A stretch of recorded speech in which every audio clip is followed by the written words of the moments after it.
तो निश्चित रूप से हम लोगों के लिए चिंता का विषय है और प्रधानमंत्री जी के लिए सिर्फ चिंता का विषय इंडिया है, इंडिया के घटक दल के लोग हैं, लगातार आरोप लगाते हैं, अपने ऊपर जो आरोप लगते हैं उसका जवाब नहीं देते हैं। तो हम लोग लगातार संघर्ष करते आए हैं और एक बार फिर से हम लोगों ने महंगाई के खिलाफ हल्ला बोल किया है। धन्यवाद। नहीं, देखिए, अब इस तरह की बातें आने लगी, इसका मतलब कि हम लोग चुनाव जीत रहे हैं। और बाबूलाल मरांडी जी, मैंने पहले ही कहा कि बाबूलाल मरांडी जी 1000 के नोट हो चुके हैं, जो आदरणीय प्रधानमंत्री मोदी जी ने नोटबंदी कर दी है। तो अब वो नोट चलन में नहीं है। अब जब नोट चलन में नहीं रहेगा और इस तरह की बातें करेंगे तो भग पिटेगी। चुनाव आयोग किसका है? चुनाव आयोग केंद्र से चलता है। चुनाव आयोग एक स्वतंत्र संस्था है।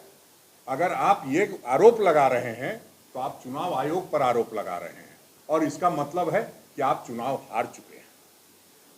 तो इस तरह की हल्की बातें बड़े नेता को नहीं करनी चाहिए।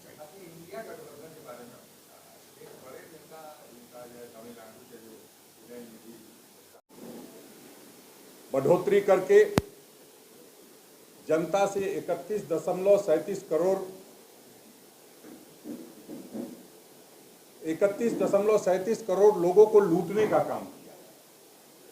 और सिर्फ हमारे उज्ज्वला बहनों से ही 2017 से अब तक मोदी जी ने 68,702 करोड़ रुपए लूटने का काम किया। और अगर पूरे गैस के जो उपभोक्ता हैं उनको आप देखेंगे तो 8,33,640.76 करोड़ रुपए से ज़्यादा की लूट हुई। उसके बाद प्रधानमंत्री जी ने समझा कि बहुत ज़्यादा लूट लिया है और अब उस लूट में कुछ छूट देने की बात की जाए और 1167 रुपये का सिलेंडर झारखंड में 967 रुपये का हो गया। इसको सच पूछा जाए तो केंद्र सरकार ने लोगों की ऐसी हालत कर दी कि प्यास से गला सूख जाए, फिर 2 बूंद पानी पिलाकर उसके गला को सुखाया जाए और उसको कहा जाए कि तुमको जिंदा रखने का प्रयास कर रहे हैं। 9.5 वर्षों में ईंधन में टैक्स द्वारा मोदी सरकार ने 30 लाख करोड़ रुपए की मुनाफाखोरी की है। 2014 से अब तक मोदी सरकार द्वारा गैस के सिलेंडरों में 185% की वृद्धि की गई और जब 200 रुपया कम किया गया तो उससे 17.5% की कमी की गई है। तो हमारा कहने का मतलब ये है कि जिस तरह से लगातार हर चीज़ में लूट हो रही है और जिस तरह से देश की अर्थव्यवस्था, और आज अगर आप अखबार पढ़ेंगे तो जो चर्चा है, जिस तरह से जो करोड़पति लोग हैं उनको किस तरह से करोड़ों करोड़ में छूट दी जा रही है, ये किसी से छुपा नहीं है। चाहे वो मीडिया के साथी हों, चाहे वो बड़े उद्योगपति हों, सभी को छूट दे करके कहीं ना कहीं प्रभावित करने का काम किया जा रहा है। कहने का सीधा मतलब ये है कि हमसे लूटा जा रहा है और लोगों को छूट दिया जा रहा है, या यूँ कहिए कि माफ कर दिया जा रहा है करोड़ों करोड़ रुपए। और उसके बाद जब इस तरह की बात करते हैं तो ये लगता है कि इस देश में एक ही काम हो रहा है कि गरीब को गरीब बनाते चले जाओ, अमीर को अमीर बनाते चले जाओ। फासला इतना बढ़ गया है कि एक आदमी के गले में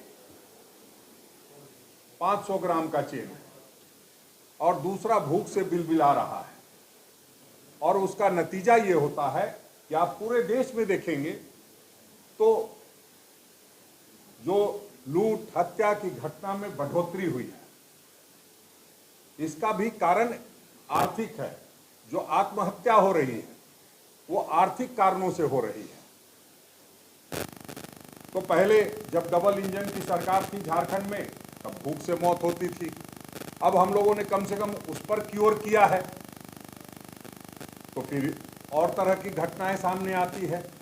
तो इन सब चीज़ों के लिए प्रधानमंत्री जी को हमें लगता है संजीदगी से देखना और समझना चाहिए। सिर्फ और सिर्फ कि इंडिया की बैठक है, इंडिया की तीसरी बैठक होने जा रही है, 5 राज्यों में चुनाव है, तो 200 रुपये कम कर देंगे तो जनता का ध्यान इधर भटक जाएगा।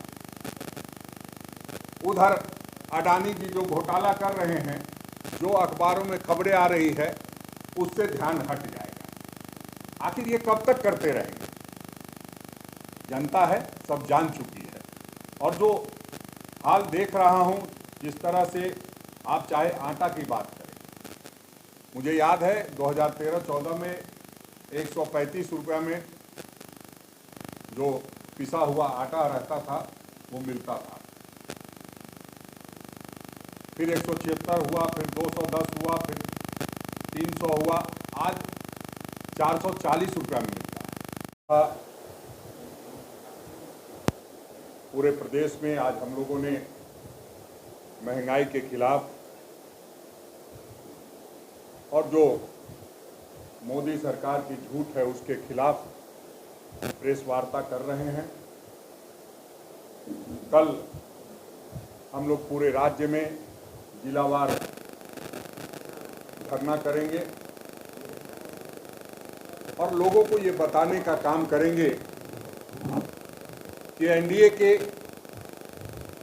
डीएनए में ही लूट है।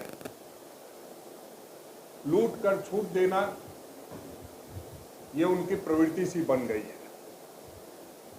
जब सिलेंडर का दाम बढ़ता गया, लोग कराहते रहे,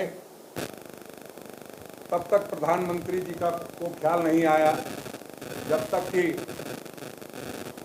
सिलेंडर और स्मृति ईरानी का फोटो एक साथ वायरल होने लगा और ये लगा प्रधानमंत्री जी को कि कुछ ज़्यादा हो गया है, इसको कम करना होगा।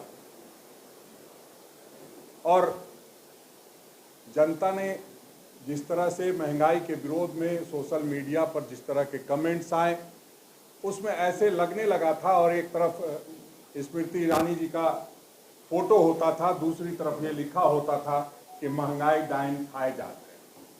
तो उससे ये लगता था कि कहीं ना कहीं शायद ये स्मृति ईरानी जी पर हमला है। लेकिन सच्चाई ये थी कि स्मृति ईरानी जी 2013 और 14 में जिस तरह के विरोध करती थी, जिस तरह का तरीका था,